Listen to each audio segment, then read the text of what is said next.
ஆண்டவராகிய இயேசு கிறிஸ்துவின் நாமத்தில் காலை வாழ்த்துக்கள். இன்றைய மன்னா தம்முடைய தாசனாகிய தாவீதை தெரிந்து கொண்டு ஆட்டு தொழுவங்களிலிருந்து அவனை எடுத்தார்.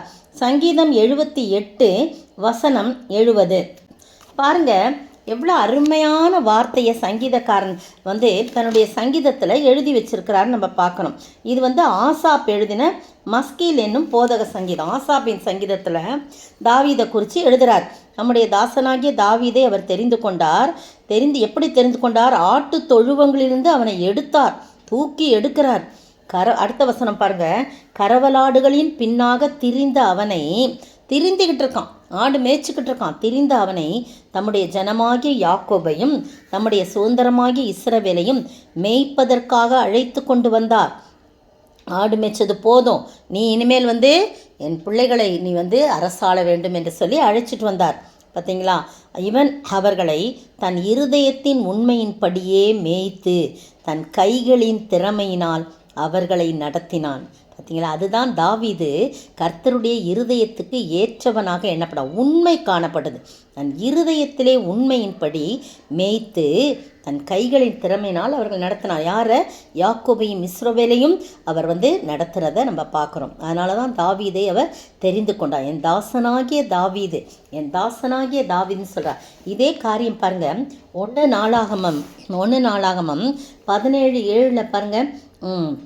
இப்போதும் நீ என் தாசனாகிய தாவீதை நோக்கி, நாத்தான்வேல் கர்த்தர் சொல்கிறார், என் தாசனாகிய தாவீதை நோக்கி சேனைகளின் கர்த்தர் சொல்லுகிறது என்னவென்றால், நீ என் ஜனமாகிய இஸ்ரவேலின் மேல் அதிபதியாய் இருக்கும்படி, பார்த்தீங்களா, அதிபதியாய் இருக்கும்படி ஆடுகளின் பின்னே நடந்த உன்னை ஆட்டு மந்தையை விட்டு எடுத்து நீ போன இடமெல்லாம் உன்னோடே இருந்து உன் சத்துருக்களையெல்லாம் உனக்கு முன்பாக நிர்மூலமாக்கி பூமியில் இருக்கிற பெரியோர்களின் நாமத்திற்கு ஒத்த நாமத்தை உனக்கு உண்டாக்கினேன் அப்படின்னு நீ சொல்லு.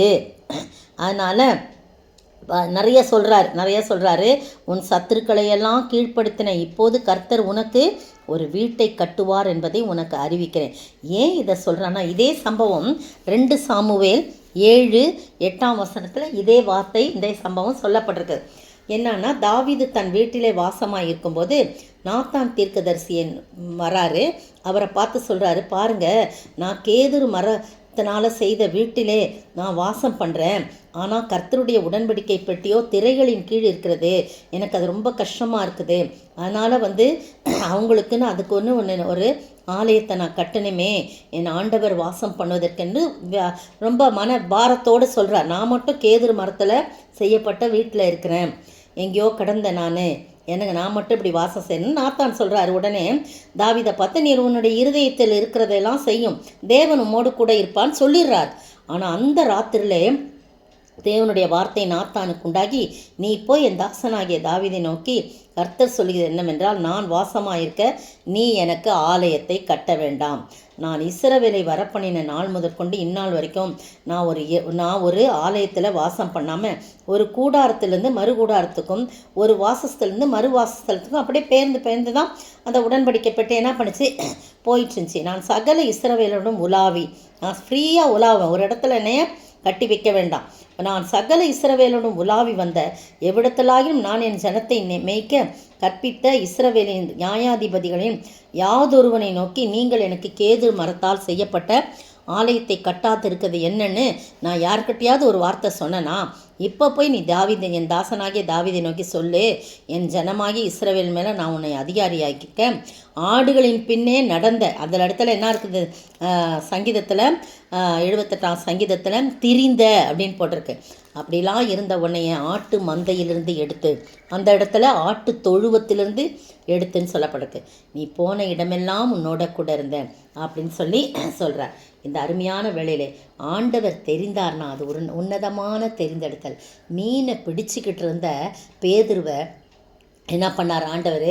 மனுஷரை பிடிக்கிற வர மாட்டினான். இங்கே ஆடுகளின் பின்னே ஆடுகளை மேய்த்து கொண்டிருந்த இவனை ஆடுகளில் இருந்து தூக்கி எடுத்து தொழுவத்திலிருந்து எடுத்து மனுஷரை மேய்ப்பதற்காக இஸ்ரவேலையும் யாக்கோபையும் மேய்ப்பதற்குரிய மேய்ப்பனாக அவரை தெரிந்து கொண்டான், அரசனாக தெரிந்து கொண்டான்.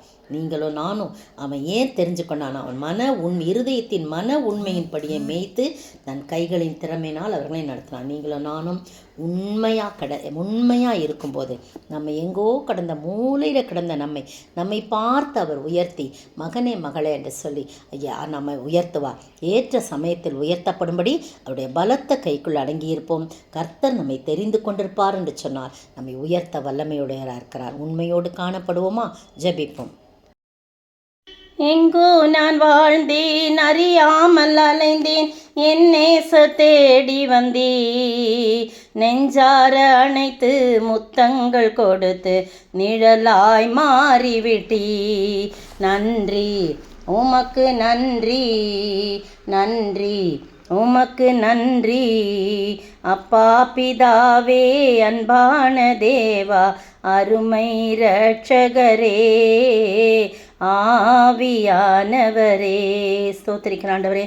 எங்கோ நான் வாழ்ந்தேன், அறியாமல் இருந்தேன் ஆண்டவரே. நீ தேடி வந்து நெஞ்சார அனைத்து முத்தங்கள் கொடுத்து எனக்கு நிழலாய் மாற்றி என்னை உயர்த்தி இருக்கிறீங்களே, கோடான கோடி ஸ்தோத்திரம். ஆடுகளின் பின்னாக போயிருந்த ஆண்டவரே போன தாவீதை நீ தூக்கி எடுத்து நிறுத்தி ஆண்டவரே அரசனாய் மாற்றினீரே, அதற்காய் ஸ்தோத்திரம். தெரிந்து கொண்டீரே, ஸ்தோத்திரம். மகனாக மகளாக தெரிந்து கொண்டீர் ஆண்டவரே. நன்றியோடு மெய் ஸ்தோத்தரிக்கிறோம். தொடர்ந்து ஆசீர்வதிங்க, காத்துக்கொள்ளுங்க. இயேசுவின் நாமத்தில் ஜெபிக்கிறேன் பிதாவே, ஆமேன். நேற்றைய பதில், சண்டைக்காரராயிருந்து சத்தியத்திற்கு கீழ்ப்படியாமல் அநியாயத்திற்கு கீழ்ப்படுகிறவர்களுக்கோ உக்கிர கோபாக்கினை வரும். ரோமர் 2:8. இன்றைய கேள்வி, யார் யூதன், எது விருத்த சேதனம்? யார் யூதன், எது விருத்த சேதனம்?